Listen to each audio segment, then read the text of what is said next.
बात करते हैं इजरायल और हमास के बीच चल रहे जंग की। आज 7वां दिन है। अब इजरायल जमीनी जंग की तैयारी कर रहा है। टैंक और तोप गाजा की ओर रवाना कर दिए गए हैं। आज ही उत्तरी गाजा पट्टी के लोगों को खाली करने की चेतावनी भी दे दी गई है। इजरायल की चेतावनी के बाद बड़ी तादाद में लोग दक्षिणी गाजा की ओर पलायन कर रहे हैं। चलिए आपको हम सबसे पहले दिखाते हैं कि दोनों ओर से अब कितने हमले हुए हैं, कैजुअल्टीज कितनी हुई है। दरअसल हम रोजाना आपको बता रहे हैं कि कितने हमले किस तरह से किए जा रहे हैं और कितने लोगों की जान जा रही है। अब तक जंग में 1300 से ज्यादा इजरायलियों की मौत हो चुकी है। वहीं करीब 2700 ठिकानों पर इजरायल ने अब तक हमला बोला है। दूसरी ओर फिलिस्तीन के 1417 लोग मारे गए हैं और गाजा की ओर से 6000 से ज्यादा रॉकेट्स दागे गए हैं। हम आपको अब यह दिखाते हैं कि कैसे गाजा में खलबली मची है। इजरायल ने चिट्ठी गिराकर लोगों को उत्तरी इलाके को खाली करने के लिए कहा था गाजा में, जिसके बाद लोग दक्षिणी गाजा की ओर भाग रहे हैं। अब तक करीब 4,40,000 लोग विस्थापित हो चुके हैं। गाजा में पानी की सप्लाई बंद है, बिजली ठप है। इन सब का असर पड़ रहा है। अब हम आपको उन 6 किरदारों के बारे में जरा बताते हैं जिनकी वजह से जंग के हालात हैं। सबसे पहला हमास, दूसरे है बेंजामिन नेतन्याहू, तीसरा हमास का मिलिट्री चीफ मोहम्मद दाइफ, चौथा है हमास का प्रमुख हानिया, पांचवा है ईरान के अयतुल्ला खुमैनी, जिनके बारे में कहा जाता है कि वो आग में घी डालने का काम कर रहे हैं। कई लोग ये भी मानते हैं कि हमास के इस हमले में ब्लूप्रिंट ईरान का है। छठा है लेबनान का आतंकी संगठन हिजबुल्ला। जी हां, लेबनान की तरफ से, जो आप समझ सकते हैं इजरायल के ऊपर वाले हिस्से में लेबनान है, वहां से पूरी परेशानी का सबब बन रहा है। गाजा पट्टी बिल्कुल नीचे वाले में, जहां से हमास है, लेबनान है, और एक तरह से ट्विन मुश्किल आप कह सकते हैं, ये जुड़वा मुश्किल बहुत बड़ी परेशानी का सबब बन रही है बेंजामिन नेतन्याहू इजरायली प्रधानमंत्री के लिए। रिपोर्ट देखिए, फिर चर्चा की शुरुआत।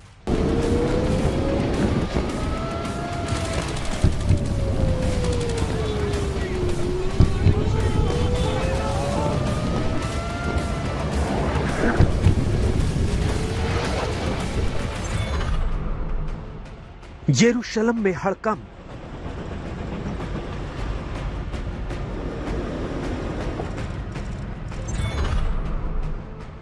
गाजा पट्टी में खलबली,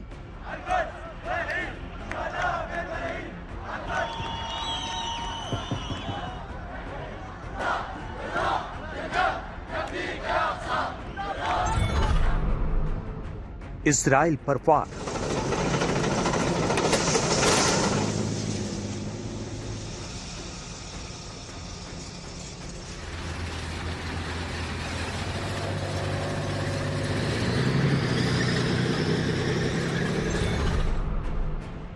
हमास खबरदार,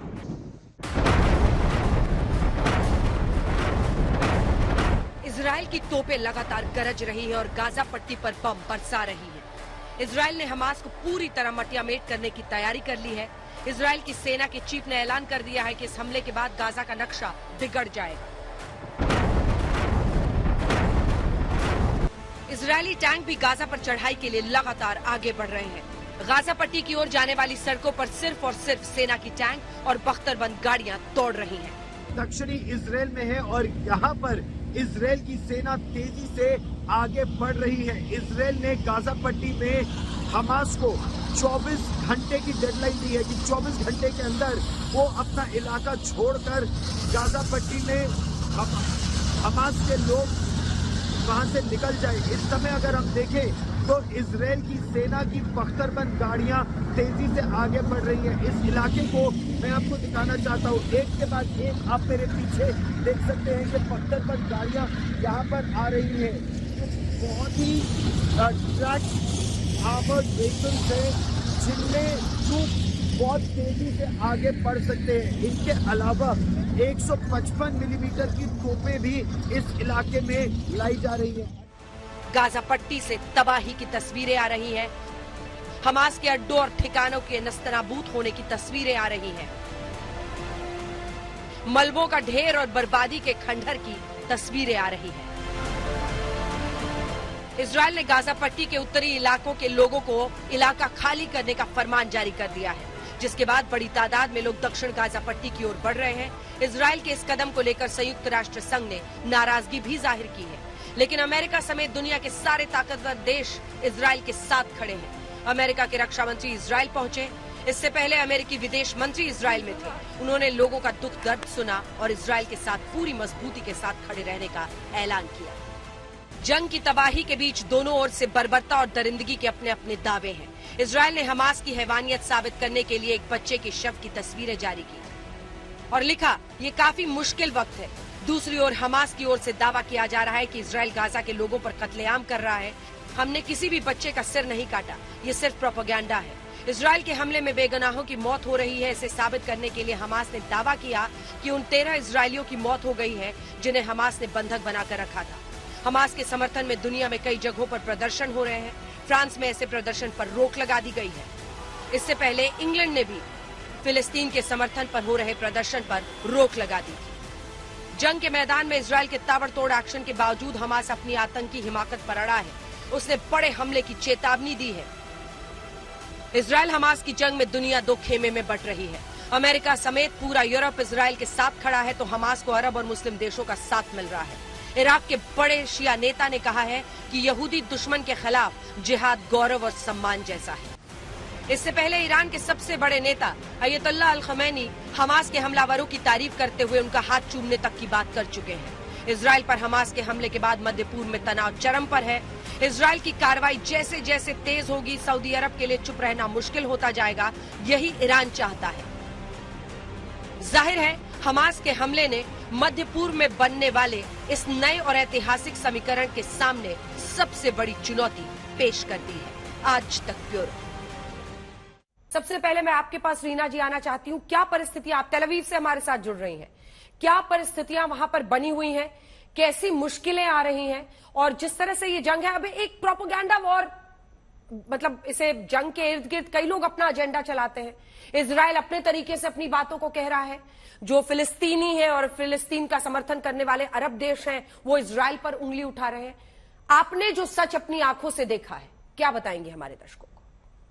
पहले तो आप सही कह रहे हैं, ये प्रोपेगेंडा वॉर है और ये लेटेस्ट टेक्नोलॉजी की वॉर है, क्योंकि रॉकेट्स कहाँ से आ रहे हैं, किधर जा रहे हैं, ये सिर्फ फेंकने वाले को पता है और टेक्नोलॉजी उनको डिटेक्ट करती है किधर जा रहे हैं।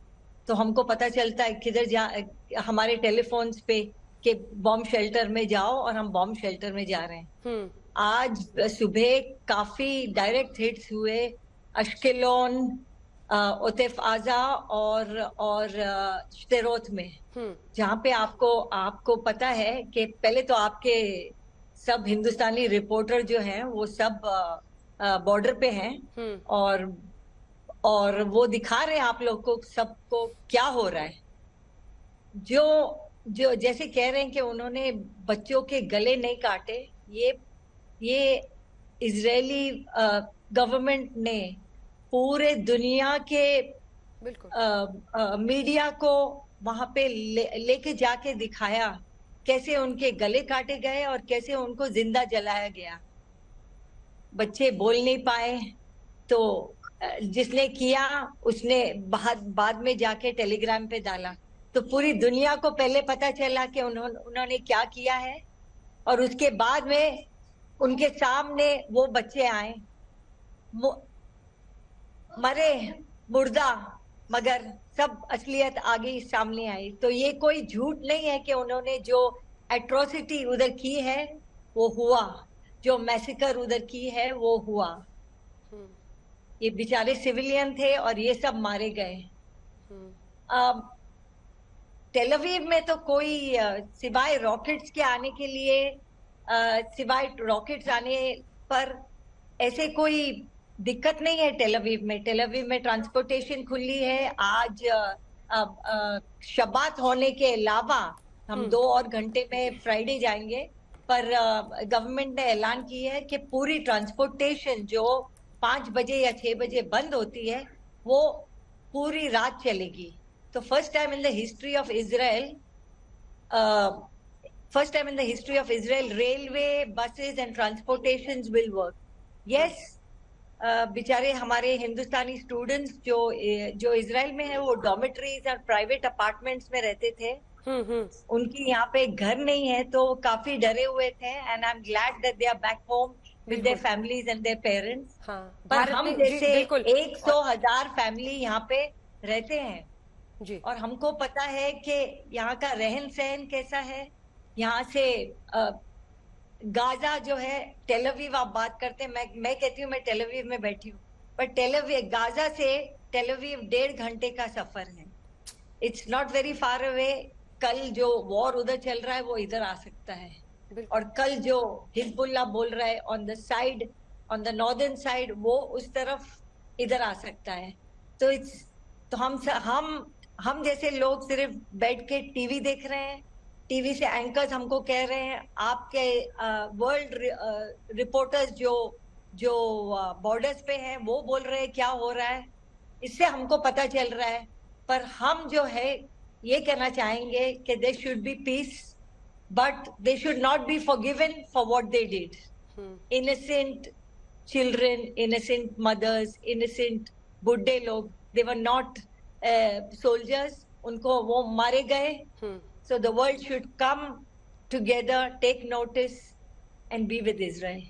ठीक है रीना जी, आपने लगभग अंत में जो बात कही वही लबोलुआब है। आप कह रहे हैं कि किसी भी हाल में उन्हें माफ नहीं करना चाहिए। जो उन्होंने मासूम बच्चों के साथ किया है, बुजुर्गों के साथ किया है, उसकी माफी नहीं होनी चाहिए। शांति जरूरी है, लेकिन आपका यह मानना है कि उनको माफी नहीं मिलनी चाहिए।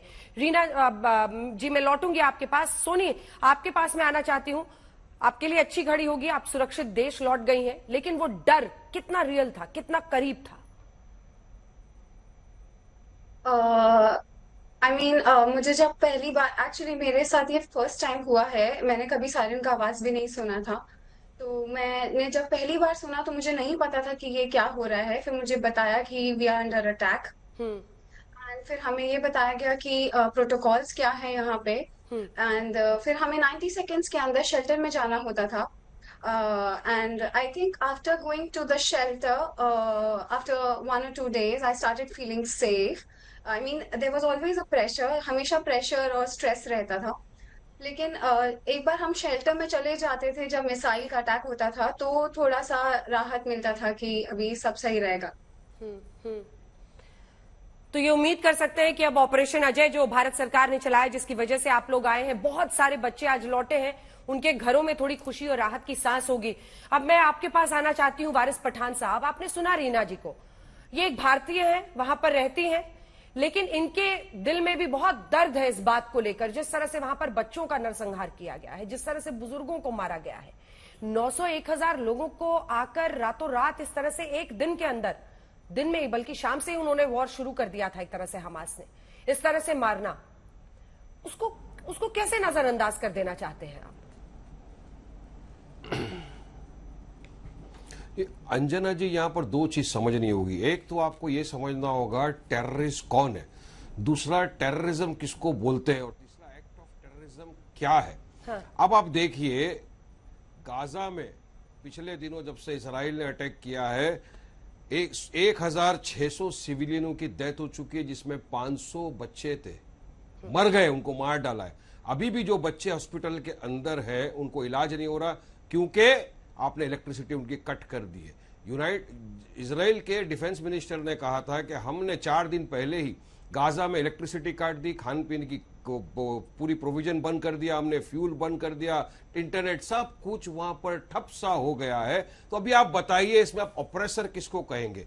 ऑपरेसर उसको बोलते हैं जो जालिम है, ऑपरेस्ड उसको बोलते हैं जिस पर जुल्म हो रहा है, वो इस वक्त गाजा के ऊपर हो रहा है। तो हमेशा इंसानियत का तकाजा ये है कि हमको ऑपरेस्ड जो है, जो मजलूम है, उसके साथ खड़े रहना चाहिए। हमारा देश भी फलस्तीन के साथ खड़ा है। कल ही एक्सटर्नल अफेयर्स मिनिस्टर ने कहा कि हम इंडिपेंडेंट पैलेस्टाइन के सपोर्ट के अंदर खड़े हुए हैं। वायलेंस का हम कंडेमनेशन करते हैं, टेररिस्ट एक्टिविटी का कंडेमनेशन करते हैं, मगर जब इस तरह की घटना रशिया और यूक्रेन के बीच में हुई थी, तो इस यूरोपियन कंट्री के जो चेयरमैन है, उन्होंने खड़े होकर कहा था कि ये आतंकवादी एक्ट ऑफ टेररिज्म है। रीना जी आप क्या कह रही थी उनको? प्राइम मिनिस्टर शरोन ने गाजा उनको वापस दिया, सब लोगों को वहां से निकाला।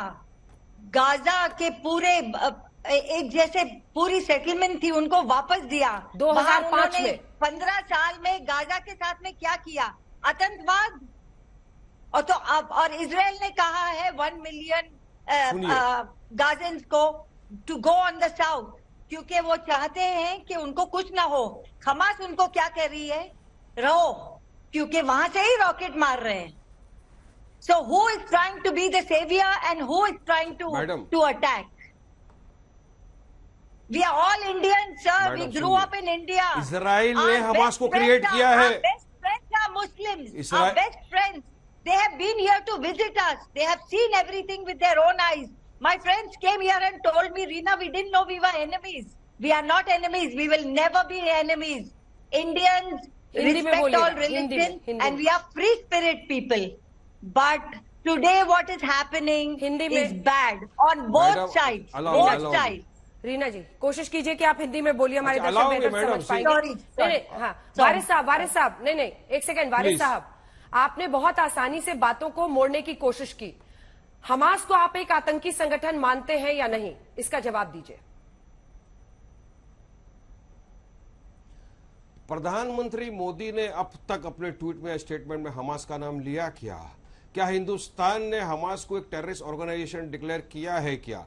कल एक्सटर्नल अफेयर्स मिनिस्ट्री ने जो प्रेस वार्ता की, प्रेस स्टेटमेंट की, उसमें उन्होंने ये कहा कि हम हमास के खिलाफ है। उन्होंने ये कहा कि हम फिलिस्तीनियों के साथ खड़े। मैं भी यही बोल रहा हूं, फिलिस्तीनियन के साथ खड़े भी। मैडम जी ने कहा कि उसको वापस दे दिया था। मैडम, ओस्लो अकॉर्ड साइन हुआ था 1993 13 सितंबर के टाइम। उसमें कहा था 5 साल में हम फिलिस्तीनियों को उनका स्टेट दे देंगे, इंडिपेंडेंट पैलेस्टाइन कंट्री बना के दे देंगे। आज 30 बरस हो गए, नहीं दिए। 2008 से लेके अब तक मैडम जी वहां पर 1.5 लाख पैलेस्टीनियन सिविलियंस को मार दिया है, जिसमें 33,000 बच्चे थे। तो क्या ये बच्चे भी इसराइल के ऊपर बॉम्ब ड्रॉप कर रहे थे? क्या ये बच्चे जो मासूम, जिनका कोई लेना देना नहीं था, वो भी आतंकवादी थे क्या आपकी नजर में? अभी आपने कहा कि 40 बच्चों का इसराइलियों ने नरसंहार कर दिया। सुनिए, आप ये आपको बोलना है, सुनिए ना, मेरे को बोलने ही नहीं दे रही है मैडम जी। 7 अक्टूबर को क्या हुआ था? क्योंकि आप भी वही एजेंडा और प्रोपेगेंडा चला रहे हैं जिससे बचना है वॉर के समय में। इसीलिए मैं आपसे कुछ प्रश्न कर रही हूं। 7 अक्टूबर को क्या हुआ, आप बताइए हमारे दर्शकों को। अगले 3 लाइन में वारिस पठान बताएंगे कि 7 अक्टूबर को क्या हुआ था। देखिए, 7 अक्टूबर को जो हुआ है वो 90 साल से जो सहन शक्ति करी जा रही है ना, जो सहन उसका उन लोगों ने किया, और जो भी कुछ किया वायलेंस तो कंडेम कर रहा हूं मैं। 8 अक्टूबर का क्यों नहीं बोलते, जब खाना पीना पानी सब बंद कर दिया और ये 500 बच्चों को मार दिया, वहां पे अंजना जी 1600 लोगों को मार दिया, उसका आप क्यों नहीं बोलते? 7 अक्टूबर को क्या हुआ था? 7 अक्टूबर को तो एक वीडियो भी रिलीज हुआ था कि एक महिला को नग्न अवस्था में काट दिया, मार दिया, रेप करके उसका कत्ल कर दिया। 7 अक्टूबर को तो ये भी वीडियो आया था। 7 अक्टूबर को 8 अक्टूबर को उसकी मां ने कहा कि बेटी के साथ ऐसा कुछ नहीं हुआ, वो जिंदा है। और 8 अक्टूबर को एक वीडियो निकाला मीडिया ने कि 40 बच्चों का फिलिस्तीन में कत्ल कर दिया। अरे छोड़िए वारिस पठान, मगर बाद में तो पता चला। आप सुनना नहीं चाहते हैं। ये जो 40 बच्चों की जो बात कर रहे हैं, इसमें क्लैरिफिकेशन करना बहुत जरूरी है। आपकी आंखों पर एक पट्टी बंधी हुई है, उस पट्टी की वजह से आप देखना नहीं चाहते, सुनना नहीं चाहते हैं। क्या इस बात से कोई इनकार कर सकता है कि एक महिला इजरायली सैनिक के लहूलुहान शरीर पर धार्मिक नारे लगाए जा रहे थे, उस पर फतेह की मतलब इबारत लिखने की कोशिश की जा रही थी, इससे आप इनकार कर सकते हैं? गलत है। वो मरी या नहीं मरी, ये आपके लिए मायने रखता है? मैं तो बोल रहा हूं गलत है। इस्लाम धर्म ऐसा नहीं सिखाता कि किसी महिला के साथ इस तरह की बर्बरता की जाए। वो बच्चों के जो अनबॉर्न बच्चे थे, उनके सिर में चाकू डाले गए। ये कहाँ हिंसा है? अरे क्या बाबू बजरंगी वहां पे आ गया है क्या? तेल अवीव में आया क्या मैडम? अरे मैडम, ये तो बाबू बजरंगी ने किया था अहमदाबाद के अंदर 2000 मुझे लगता है कि इंटरनेशनल मैटर पे आपसे बहस करना ही बेकार है। आप गलत जगह पर बैठ गए। मुझे लगता है कि मैंने गलती कर दी आपको शामिल करके। मैटर पे आप बोलने नहीं दे रहे हो मुझे। नहीं, आप इसको, अरे आप सुनिएगा तो इजराइल से वो बैठी है, वो सब कुछ झेल रही है, वो इंडियन है वहां से, उनकी तो बात सुनेंगे आप या अपने आप को सुनेंगे सिर्फ? सुनिए तो एक बार उनको, वो जो बता रही है सुनिए। आपने कोई गलती की मुझे बिठा के, तो मुझे इस बात से कोई वो नहीं है। नहीं, वारिस साहब आप इस बात को समझे ना कि आपको वो भी एक इंडियन है, भारतीय है, इजराइल में बैठी हुई है, वो जो बता रही है 7 अक्टूबर को क्या क्या हुआ, उसको सुनना ही नहीं चाहते आप उसमें गुजरात और इंडिया के पॉलिटिक्स को घुसा रहे हैं। उसको समझिए ना सर, अगर ये इंपॉर्टेंट है इंडिया के लिए। उन्होंने कहा कि माँ के प्रेग्नेंट औरत के वुमन के अंदर से वॉम में से बच्चा निकाल के फेंक दिया, तो मैंने उनको याद दिलाया कि तो बाबू बजरंगी ने किया था गुजरात में। पेट काट के, ये सब तस्वीरें उधर है, सब वर्ल्ड प्रेस ने देखा है ये सब। और जो जिंदाबाद वहां से आए हुए हैं वो आपके रिपोर्टर्स के साथ बैठ के अपना पूरा स्टोरी बता रहे हैं। ये क्या गलत है, ये क्या झूठ है। जो हो रहा है आज गाजा में, इतने लोग मर रहे हैं, वो सही भी नहीं है। हम लोग हिंदुस्तानी है, once an Indian always an Indian, मगर ये वॉर सिचुएशन है। और अब सिवाय हमास को बोले कि अपने लोगों को बचाओ, नहीं, वो उनके बीच जाके रॉकेट फेंक रहे। तो क्या करे आर्मी, क्या करे इसमें?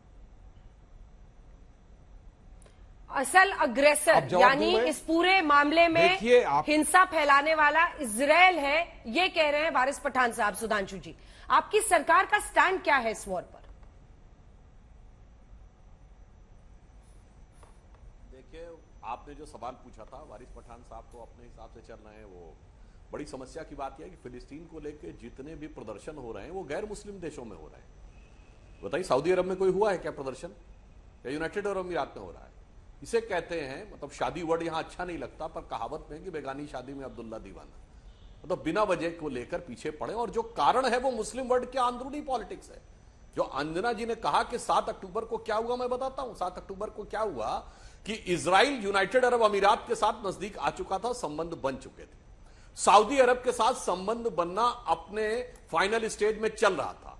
बस चूंकि मुस्लिम वर्ल्ड में जो प्रतिस्पर्धा है ईरान और सऊदी अरब के बीच में, तो ईरान ने इसको प्रयोग किया ताकि वो लड़ाई ऐसी हो कि वो मुस्लिम बनाम यहूदी के नाम पे चली जाए। और इसीलिए आपने देखा होगा कि सऊदी अरब का बयान अभी तक कोई एग्रेसिव बयान नहीं आया है। कारण क्या है कि एक तरफ मिडिल ईस्ट के कंट्रीज समझ रहे हैं कि पेट्रोलियम की टेक्नोलॉजी अब 20-25 साल से ज्यादा रहने वाली नहीं है। जो पेट्रो डॉलर बरस रहा वो खत्म होने वाला है और वो अब नई शुरुआत की तरफ बढ़ना चाह रहे हैं। समस्या क्या है कि जब भी कोई नई शुरुआत की तरफ बढ़ता है तो मुसलमानों में यह कट्टरपंथी धड़ा खड़ा होकर उसमें रायता फैलाने का प्रयास करता है। मैं वारिस पठान साहब को याद दिलाना चाहता हूं, पहला मुस्लिम कंट्री जिसने इजराइल को मान्यता दी थी वो था इजिप्ट, जिसने 1978 में कैंप डेविड अकॉर्ड के तहत अमेरिका की मध्यस्थता में मान्यता दी थी और 81 में अनवर सादात की हत्या कर दी गई। ठीक वही स्थिति आज यूनाइटेड अरब अमीरात के साथ आई। तो अब सऊदी अरब से मामला हो रहा था, तो इसलिए ईरान ये मुस्लिम वर्ल्ड की अंदरूनी पॉलिटिक्स में, लोग मरते हैं तो मरे, मुसलमान मरते हैं तो मरे, कोई फर्क नहीं पड़ता, मेरी अंदरूनी पॉलिटिक्स होनी चाहिए। और उससे ज्यादा दुख की बात यह है जो ना अरब में बैठे, ना ईरान में बैठे, जो ना इजिप्ट में बैठे, ना फिलिस्तीन में बैठे, वो ये खामखा में यहां के ऊपर एक नक्कार खाने में तूती की आवाज बनाए चले जा रहे हैं कि साहब ये हुआ वो हुआ। इसलिए मेरा मानना यह है कि इसमें आप ईमानदारी से देखिए कि इंटरनेशनल पॉलिटिक्स का एंगल है और जो हुआ उसको मानवता के आधार पर देखिए। शुरुआत किसने की? अगर आप शुरुआत की बात कर रहे हैं तो सबसे पहले शुरुआत किसने की? और जो बात अभी पुष्करणा जी बता रही थी, हकीकत तो यह है कि इससे एक सबक भी है अंजना जी। एरियल शरेन ने उदारता दिखाई थी।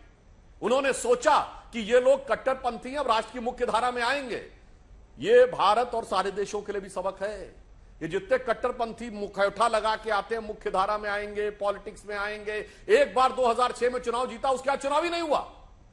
गाजा स्ट्रिप में कोई इलेक्शन ही नहीं हुआ 2006 के बाद। और वहीं उसी उदारता का फायदा उठाकर आज जो स्थिति थी, इसलिए यह भी कहना चाहिए कट्टरपंथियों से डील करने की एक अलग रणनीति होनी चाहिए। उसमें आप उदारता और ये सो कॉल्ड लिबरल एटीट्यूड वाले हैं। और मजे की बात यह अंजना जी, वर्ल्ड वाइड ये लिबरल एटीट्यूड वाले किसी पे नहीं बोला। वारिस पठान साहब से एक बात पूछना चाहता हूं, चलिए यहां की बात छोड़िए। जिसमें वो अपने प्रतिद्वंदी का गर्दन काट रहे हैं। वारिस पठान साहब, दुनिया की एक आर्मी बताइए जो गर्दन काटते हुए वीडियो जारी करती हो। ISIS के दर्जनों वीडियो हैं जो गर्दन काटते हुए बाकायदा है। क्यों काटा जाता है और कोई एक चू नहीं बोलता है? और हाथ भी काटा जाता केरल में भी और हाथी काटा जाता फ्रांस में भी, और उसके बावजूद आप लोग आके बैठते। इसलिए मैं कह रहा हूं भाई, और एक और बात मैं बता दूं, इसमें कोई किसी का सगा नहीं है। वारिस पठान साहब एक लाइन और पूरा करें। आज ईरान ने हमास को, अगर हमास का समर्थन किया और इजराइल पे लड़ने के लिए, तो एक मैं फैक्ट बता दूं, यहां विशेषज्ञ लोग बैठे हैं। 1981 में इराक के न्यूक्लियर रिएक्टर को डिस्ट्रॉय किया था इजराइल ने, और यह बात अमेरिका को भी नहीं पता थी। मगर डिस्ट्रॉय करने के लिए लीड किसने दी थी? ईरान ने, क्योंकि तब ईरान इराक में लड़ाई हो रही थी और ईरान को डर था कि अगर इराक न्यूक्लियर पावर बन गया तो ईरान पे भरोसा। तब ईरान ने इजराइल का साथ दिया था। अब ईरान हमास का साथ दे रहा है। ये केवल मुस्लिम वर्ल्ड की आपसी प्रतिस्पर्धा है, जिसमें जिसको मरता है मरने दो, इसलिए इस पे विचार करिए। आप खामखा में इसमें मत बीच में पड़िए, इसको मुस्लिम बनाम गैर मुस्लिम मत बनाइए, सब आपस में उन लोगों का झगड़ा है। लेकिन सुधांशु जी 92% मुसलमान रहते हैं जॉर्डन में। एक बार वो विंडो फिर से दिखाइए प्रोटेस्ट का। अरे एक सेकेंड, जॉर्डन आपने कहा किसी मुस्लिम देश में प्रोटेस्ट नहीं हो रहा, तो ऐसा नहीं है। इराक में हो रहा है, लेबनान में हो रहा है, हिजबुल्लाह वाले तो खैर खुलकर कर रहे हैं, फ्रांस में भी हो रहा है। फ्रांस में झड़पें भी हुई हैं और फ्रांस ने बैन कर दिया है प्रो पैलेस्टीन अगर कोई वहां पर विरोध करता है या इजराइल के खिलाफ। इंग्लैंड ने भी कर दिया है बैन कि आप प्रो पैलेस्टाइन नहीं निकाल सकते। रुकिए सर, जॉर्डन में तो 92% मुस्लिम रहते हैं। श्रीलंका में भी, बांग्लादेश, जापान, इन तमाम मुल्कों में हो रहा है। अब मैं बोलूं अंजना जी? एक बार सुधांशु जी इसका जवाब देना। जॉर्डन, मैं जवाब, सुधांशु जी मैं वारिस पठान साहब जवाब दे दूं जो उन्होंने पूछा है। ये देखिए, जॉर्डन, सीरिया, लेबनान, जो कि उनके एडजॉइनिंग कंट्रीज हैं, वहां का वातावरण एक अलग प्रकार का है। इसीलिए मैंने कहा ना 56 मुस्लिम देश हैं, 16 बताइए जिसमें हो रहा हो। मगर अमेरिका में भी हो रहा है, इंग्लैंड में भी हो रहा है, फ्रांस में भी हो रहा है, बेल्जियम में भी हो रहा है, चीन में भी हो रहा है, सब जगहों पे हो रहा है, भारत में भी हो रहा है। यह समझ से परे है भाई। ठीक है, गैर मुस्लिम देशों में इतना अधिक मुत्ताहिद क्यों होते चले जा रहे हैं? जॉर्डन में तो वेस्ट बैंक का इशू है, जॉर्डन रिवर के वेस्ट बैंक का इशू है, जॉर्डन का पुराना इशू है 1972 के जमाने से, इसलिए वहां बात समझी जा सकती है। बहुत से लोग जॉर्डन के उधर रहते हैं, उधर के लोग जॉर्डन में रहते हैं। ठीक है, वारिस पठान सुनिए। अच्छा अंजना जी, अब मुझे बोलने दो जरा, 10 सेकंड में मेरी बात कम। सुधांशु जी, आपने कहा कि वारिस पठान का क्या लेना देना है, क्यों बोल रहे हैं? आपका क्या लेना देना है वहां पे इस्राइल और फलस्तीन से? आप तो ना 3 में ना 13 हो। मेरा तो मस्जिद अक्सा वहां पर है, मेरा बैतुल मुकद्दस वहां पर है, मेरा पहला किबला वहां पर है, मेरा इंसानियत के साथ भी नाता जुड़ा हुआ है, मेरी भी आस्था का सवाल है वहां जुड़ा हुआ है। और आपकी पार्टी के पूर्व प्रधानमंत्री अटल बिहारी वाजपेयी ने खुले तौर से मंच से कहा था कि इस्राइल ने फिलिस्तीन के ऊपर गैर कानूनी कब्जा किया है और उसको वो कब्जा वापस छोड़ना होगा। He must. तो आप क्यों वाजपेयी के साथ क्यों नहीं खड़े हुए? आप, वो तो बीजेपी के मेन थे। आप नहीं खड़े होंगे? महात्मा गांधी जी ने पैलेस्टीन के साथ खड़े रहे, नेल्सन मंडेला पैलेस्टीन के साथ खड़े रहे, मगर आप क्यों खड़े रहेंगे? आप तो मोदी के साथ खड़े। अब तो मोदी भी पैलेस्टीन के साथ खड़े। एक्सटर्नल अफेयर्स मिनिस्टर ने भी बोल दिया कि भाई हम पैलेस्टीन के साथ, पहले इंडिपेंडेंट पैलेस्टीन को सपोर्ट कर रहे हैं। तो आपको क्या प्रॉब्लम है? हाँ, आतंकवाद गतिविधियां नहीं होनी चाहिए, मास मर्डर नहीं होना चाहिए, जेनोसाइड नहीं होना चाहिए, जो इजराइल कर रहा है और आज पूरी दुनिया देख रही है। देखिए मैडम, मैं आपकी बात सुना, आपने कहा ऐसे वीडियो आए, कुछ वीडियो ऐसे भी आए हैं जो इजरायली प्रोपेगेंडा है, वो बिल्ड कर रहा है हमास और फलस्तीन के खिलाफ जंग कराने के लिए बिल्ड कर रहा है वो प्रोपेगेंडा, ताकि वो नरसंहार कर सके। वो प्रोपेगेंडा बिल्ड कर रहा है ताकि वहां के मुसलमान जो रह रहे थे वर्षों से, 16 साल से गाजा पट्टी को आपने एक ओपन एयर जेल बना के रख दिया। इतने वर्षों से क्या करेंगे? आज वहां पे दवाई नहीं है। यूनाइटेड नेशन ने कहा हमको वहां पे एंट्री दो, कम से कम हम जाके मेडिकल फैसिलिटी दे दे। वर्ल्ड मेडिकल ऑर्गेनाइजेशन ने कहा कि हमको जाने दो, वहां पर दवाई देना है, बच्चे बिना दवाई के वहां पे मर रहे हैं, मगर आप उनको फैसिलिटी नहीं देना चाहते हैं। दूसरी बात, हमारे देश की भी बात करना चाहूंगा, ये फ्रीडम ऑफ एक्सप्रेशन की बात की सुधांशु जी। कर्नाटका में कांग्रेस की सरकार है, वहां पर एक लड़का खड़ा हुआ समर्थन में, उसने सिर्फ एक व्हाट्सएप स्टेटस रखा, आई स्टैंड विद फिलिस्तीन। उसके ऊपर कर्नाटका सरकार की पुलिस ने सुओ मोटो एक्शन ले लिया। अंजना जी, 80% मुसलमान ने कर्नाटका में कांग्रेस को वोट दिया, उसके ऊपर एफआईआर कर दिया। तो आप आंदोलन पूरे देश भर में चल रहा है, दुनिया भर में पैलेस्टीन के साथ लोग खड़े, मगर हमारे देश के कर्नाटका में एक मुसलमान बच्चे को एफआईआर कर दिया अंडर सेक्शन 108 151 सीआरपीसी। क्या कहेंगे आप? सीडब्ल्यूसी एक ठीक है, जवाब सुनिए। मुझे दो गेस्ट हमारे साथ जुड़े हैं, मुझे यूके और यूएस भी जाना है। रुक जाइए प्लीज। सुधांशु जी, छोटा सा जवाब। मैं संक्षेप में 2 लाइन में जवाब दे देता हूं। हाँ। मैं 2 लाइन में जवाब दे देता हूं। देखिए, जोश में बोलते बोलते कितना झूठ बोल जाते हैं। वारिस पठान साहब कह रहे हैं महात्मा गांधी फिलिस्तीन के साथ खड़े थे। मानवर, महात्मा गांधी जी की मृत्यु 30 जनवरी 1948 को हो गई और इजराइल बनाई 14 मई 1948 को। तो फिलिस्तीन का मुद्दा महात्मा गांधी की मृत्यु के 5 महीने बाद आया। कुछ भी बोल देना हवा में कि ये था वो था, कम से कम कुछ तो महात्मा गांधी, वाजपेयी, नेल्सन मंडेला 14 मई 48 को इजराइल बना। अरे भाई सुनिए, अरे भाई सुनिए, आप बोले थे ना, एक बार मैं नहीं बोला था। देखिए, गलत फैक्ट आया तो आप बीच में बोलने लगे। वारिस पठान साहब, एक और बात बता दूं, 14 मई 48 को इजराइल बना, उसने अपने को कितना डेवलप कर लिया, साइंस, टेक्नोलॉजी, सब में। आप तो कह रहे हैं फिलिस्तीन भी वहां पे था, इजिप्ट इतना बड़ा कंट्री था, बगल में सीरिया है, जॉर्डन है। किसने क्या किया? बस टेक्नोलॉजी के नाम पे न्यूक्लियर बम बनाने की तरफ भागते हैं, न्यूक्लियर मेडिसिन बनाने की तरफ नहीं। बताइए, अभी कोरोना का वैक्सीन आया था तो कितने देशों ने, 56 मुस्लिम देश हैं जिसमें 1 दर्जन से अधिक देशों पे पैसा बरस रहा है, कितनों ने वैक्सीन का फर्स्ट स्टेज का भी ट्रायल किया था। इस मानसिकता से बाहर निकलिए साहब, जो आपने 90 साल कहा है, जब से टर्की में खलीफत गई है 1919-20 से, उसके बाद से एक मेंटल ब्लॉकेट में अटक गए हैं 100 साल पहले। और इजराइल देखिए कितना साइंस एंड टेक्नोलॉजी में आगे बढ़ता हुआ चला जा रहा है कि दुनिया उसका लोहा मानती। दोनों एक साथ शुरू हुए और एक कहां, इसलिए ईमानदारी से समझिए। कुलदीप जी, अब मैं आपके पास आना चाहती हूँ। यूके ने भी बैन कर दिया है अगर कोई प्रो पैलेस्टीन या एंटी इजराइल वहां पर विरोध प्रदर्शन करने के लिए निकलता है। मेरा सवाल आपसे यह है कि ये होना था, जैसे जैसे एक दिन में 1000 से ज्यादा लोगों को मार दिया हमास के आतंकियों ने, लेकिन उसके बाद जो इजराइल इंतकाम ले रहा है, जिसे हम बदला कहें, कुछ भी शब्द कहें, लेकिन अब धीरे धीरे उसकी तरफ भी लोगों के इमोशंस जा रहे हैं और उन जो भी हमले हो रहे हैं उसको हाईलाइट किया जा रहा है। अब ये कैसे होगा? ये तो एक लड़ाई प्रोपेगेंडा वाली, एजेंडा वाली चलती ही है। अंजना जी, बात बड़ी सिंपल है। अगर आप हमला करेंगे तो जवाब तो मिलेगा।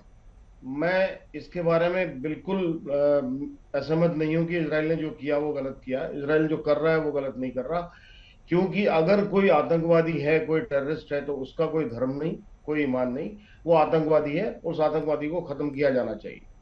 हमारा ये मानना है कि आतंकवादी कहीं भी हो, वो विश्व के किसी भी क्षेत्र में हो, कहीं पर भी हो, कुछ भी हो, वो आतंकवादी है और उसे वही सजा मिलनी चाहिए जो किसी आतंकवादी को मिलनी चाहिए।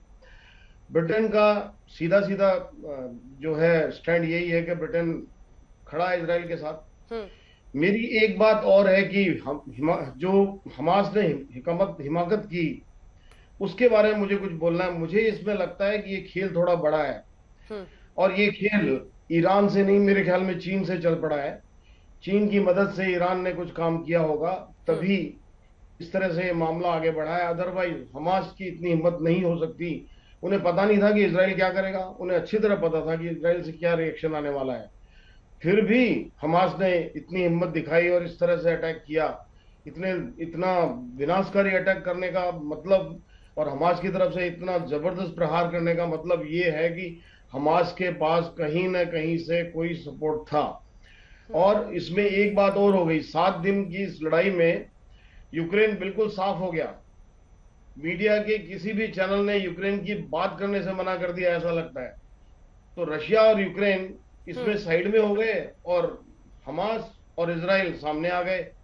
उस तरफ रशिया क्या कर रहा होगा ये किसी को पता नहीं है। ठीक है आदित्य जी, मैं अब आपके पास जी मैं लौट रही हूँ आपके पास। Aditya ji, council for strategic affairs USA से हमारे साथ जुड़ रहे हैं। नमस्कार सर आपको। हम तस्वीरें कुछ दिखा रहे हैं, जो रॉकेट्स वहां पर मिली हैं हमास की तरफ से, वाटर पाइप्स को काट काट कर वहां पर हमास के आतंकी बनाते हैं। अस्पतालों, स्कूलों, बड़ी बड़ी इमारतों के नीचे बेसमेंट से उनके पूरा हमास की एक्टिविटीज चलती है। अब जिसने अपना पूरा एजेंडा ही बना लिया, और ये सच्चाई है जो रीना जी कह रही हैं, 2005 में इजराइल ने सौंप दिया था वापस, वो निकल गए थे, दे विड्रू फ्रॉम गाजा पट्टी। लेकिन उसके बावजूद आज जो हाल है उसके लिए आप किस तरह से देखते हैं? अंजना जी 2005 में इजराइल ने सारी बस्तियां वहां से निकाल दी थी, अपने सारे यहूदी नागरिकों को बलपूर्वक वहां से निकाला था। बिल्कुल। इस्राएली सेना की सारी चौकियां वहां से निकाल दी गई थी और यह सोचा गया था कि स्थानीय चुनाव होंगे, उसमें गाजा पट्टी के जो नागरिक हैं वो स्वायत्तता ग्रहण करेंगे और अपने राज्य को, अपने क्षेत्र को विकसित करेंगे। 2006 में हमास ने चुनाव जीता, पीएलओ के अगेंस्ट या फतह फैक्शन के अगेंस्ट। 2006 से 2023 तक कितने मिलियन डॉलर्स अमेरिका ने दिए, यूनाइटेड नेशंस ने दिए, यूरोप ने दिए विकास के लिए, वो पैसा कहाँ गया? इस पे एक सवाल आता है, क्योंकि हमास के जो नेता हैं वो भ्रष्टाचारी हैं, उनके अपने अपने विलास हैं मेडिटेरेनियन कंट्रीज में, लेकिन जनता को वहाँ कुछ नहीं मिलता। दूसरी तरफ पैसा आ रहा है हमास के पास ईरान से, कतर से और काफी देशों से। ठीक। ये जो हमला था जो हमास ने किया था, ये आतंकवाद का एक उत्कृष्ट उदाहरण है। बिल्कुल, लेकिन इसको वारिस पठान साहब मानने को तैयार नहीं है। वारिस साहब सिर्फ 2 लाइन में अपनी बात कहिए। आपने रीना जी की भी बात सुनी, आपने सोनी जो वहां से स्टूडेंट लौटी हैं। हमास ने एक टेररिस्ट अटैक किया 7 अक्टूबर को, अनगिनत लोग मारे, लेकिन उस पर आप फटाक सा कालीन बिछा देना चाहते हैं। सुधांशु जी ने कहा कि वारिस पठान 2005 में सौंप दिया था, इजराइल निकल चुका था गाजा पट्टी से। झूठ बोल गए, गांधी जी ने कुछ कहा ही नहीं। मैं गांधी जी को कोट करना चाहता हूं, गांधी जी का मैं फोटो दिखा देता हूं, मैं सुधांशु जी को व्हाट्सएप भी कर दूंगा। गांधी जी ने पैलेस्टीन की ताईद में अपनी बात रखी, वाजपेयी ने भी बात रखी है। बात नंबर 2 उन्होंने कहा कि ये आतंकवादी अटैक था। बिल्कुल सर, 2008 से लेके जो अब तक 1.5 लाख फिलिस्तीनियों को मार दिया, 33,000 बच्चों को मार दिया पैलेस्टाइन, वेस्ट बैंक, गाजा में, वो आतंकवादी अटैक था कि नहीं था? ये आतंकवादी अटैक है कि नहीं कि आप बच्चों का खाना पीना बंद कर दो, दवाई वगैरह बंद कर दो, फ्यूल बंद कर दो, इलेक्ट्रिसिटी बंद कर दो? ये आतंकवादी अटैक है क्या नहीं? ये आतंकवादी अटैक है कि सिविलियंस को आप नहीं मार सकते? आप कलेक्टिव पनिशमेंट किसी भी सिविलियन को नहीं दे सकते। इंटरनेशनल वॉर क्राइम से अगेंस्ट में ये जल्दी से सर, जल्दी से है या नहीं? एक्ट ऑफ टेररिज्म के दायरे में आता है या नहीं? सुधांशु, चलिए बताइए मेरे को ये बात, और अपनी सरकार का स्टैंड क्लियर कीजिए। फिलिस्तीन को मानते भी हैं, लेकिन इजराइल के साथ खड़े हैं। मतलब हमारी सरकार का स्टैंड बहुत क्लियर है, जो प्रेस रिलीज में भी कहा गया था कि हम फिलिस्तीनी स्टेट की स्थापना का समर्थन करते हैं by peaceful means of negotiation. और जब आप peaceful means of negotiation with Israel, इससे आप अलग हट जाते हैं तो विषय वस्तु बदल जाती है। और मैं यह भी पूछना चाहता हूं भाई, जिसकी ये लोग इतनी बात करते हैं,